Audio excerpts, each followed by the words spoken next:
அஸ்காவுடைய பருப்பி daily ஃப்ரெஷ்ஷாக வந்து இதில் 200 எம்ஆர்பி இருக்குண்ணா 140 130 அந்த மாதிரி கொடுத்துருவோங்கண்ணா. ஓகே, 200 அவங்க வித்து முடிக்கிறப்போ வரக்கூடிய காசு, நீங்க கொடுக்குற ஹோல்சேல் ரேட் வந்து 140. ஓகே, அப்போ அவங்களுக்கு 60 ரூபா லாபம் வரும் ஜார்ல. ஆமாண்ணா, கரெக்டாக.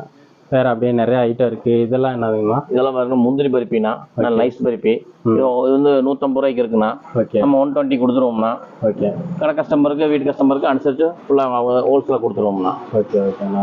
கடல மிட்டாயிலே எக்கச்சக்கமான ஆமாண்ணா. இது பார்த்தீங்கன்னா 2 ரூபா கடல மிட்டாய்ங்கண்ணா. இது வந்து 5 ரூபா கவர் இல்லாத பேக்கிங்கு. 2 ரூபா கடல உருண்டைங்கண்ணா. ஓகே, 2 ரூபா தான். 2 ரூபா அது. ஓகே, இது பார்த்தீங்கன்னா 5 ரூபா நைஸ் மைசூர் இருப்பாங்கண்ணா. தரமாக இருக்கும். நம்ம கடையில் வாங்கினா இது பார்த்தீங்கன்னா ஒரு ஜார் பார்த்தீங்கன்னா இப்போ ஒரு கிலோ இப்போ 800 கிராம் இருக்குண்ணா. அது அங்கே வாங்கினா உங்களுக்கு 180 ரூபா பக்கம் வரும். நம்ம வந்து 120 ரூபாய்க்கு தான் கொடுக்கணும்ண்ணா. ஓகே, அது போக இந்த பக்கம் அல்வா இருக்கு பாருங்கண்ணா. அல்வா 150 ரூபாய்க்கு